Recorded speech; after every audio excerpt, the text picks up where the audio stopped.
प्रथम वर्ष के विद्यार्थियों, आज हम पढ़ेंगे राजनीतिक व्यवस्था के कार्य। गैब्रिएल आमंड ने एक राजनीतिक व्यवस्था के मुख्यतः दो कार्य बताए हैं। पहला है इनपुट या आगत कार्य और दूसरा है निर्गत या आउटपुट कार्य। सभी राजनीतिक व्यवस्थाएं निवेश और निर्गत का कार्य करती हैं। राजनीतिक व्यवस्थाएं कार्य भागों, संरचनाओं और व्यवस्थाओं का समूह होती है।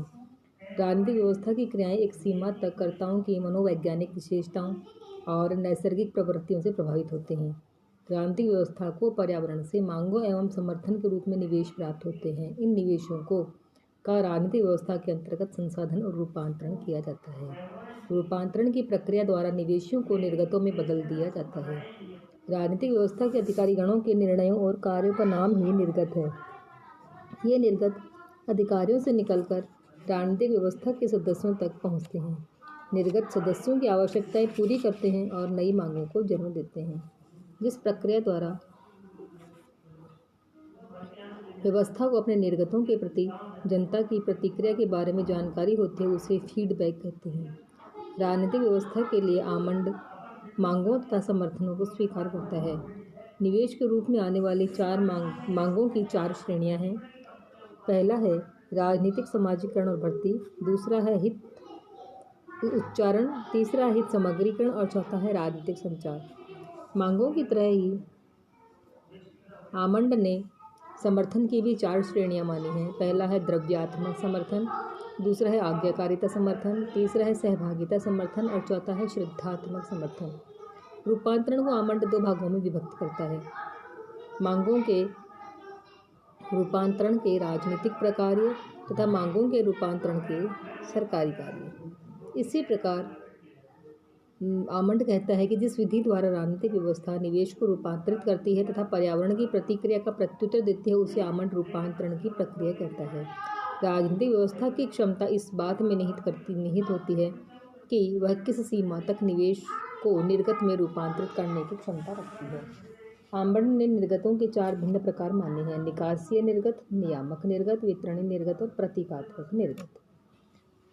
आमंड की धारणा का जब हम मूल्यांकन करते हैं तो हमें पाते हैं कि इससे विभिन्न राजनीतिक व्यवस्थाओं के मूल्यांकन और उनकी तुलना के लिए ऐसी श्रेणियों की कल्पना की गई है जिनके माध्यम से सभी स्थापित राजनीतिक व्यवस्थाओं का विश्लेषण किया जा सकता है।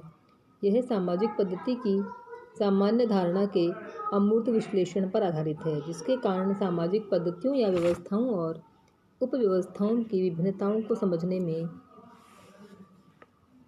समझने में विशिष्ट विश्लेषणों का प्रयोग संभव हो जाता है।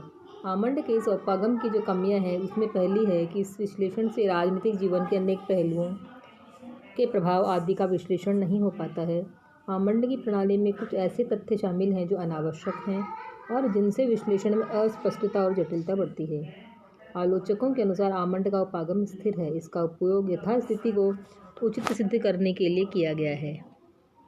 चौथा है उपागम विकासशील देशों की समस्याओं को सुलझाने में सहयोग नहीं करता है।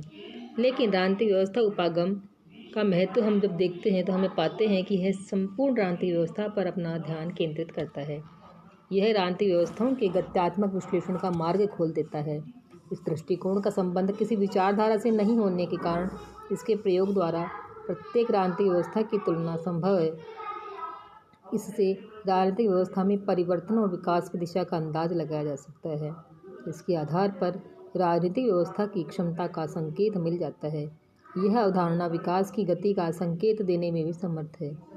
निष्कर्षतः हम कह सकते हैं कि तुलनात्मक राजनीति को परंपरागत राजनीति से निकालकर आधुनिक बनाने में राजनीतिक व्यवस्थाओं की अवधारणा का अत्यधिक महत्वपूर्ण योगदान है। इसलिए रॉबर्ट सी बोन, जो तुलनात्मक राजनीति के प्रमुख विचारक हैं, उनका यह मानना है कि यह तुलनात्मक विश्लेषण की श्रेष्ठतम प्रविधि है, क्योंकि यह महत्वपूर्ण राजनीतिक व्यवस्था के अवलोकन पर केंद्रित है और इसमें अंतर्वेशी प्रत्यय और प्रवर्ग तुलना में सरलता से देखे जा सकते हैं। इसी तरह हम देखते हैं कि आमंड कॉलमैन ने अपने ये विचार, उनकी 2 प्रमुख पुस्तकें आती हैं। पहला है the politics of developing areas, ये है आमंड कॉलमैन की। इसके अलावा जो दूसरी बुक आती है आमंड एंड पावेल की, वो है कंपैरेटिव पॉलिटिक्स ए डेवलपमेंटल अप्रोच। कि दोनों ही किताबें बच्चों अत्यंत महत्वपूर्ण हैं, जिनके बारे में प्रश्न परीक्षाओं के अंदर ऑब्जेक्टिव टाइप के प्रश्न पूछे जाते हैं। धन्यवाद।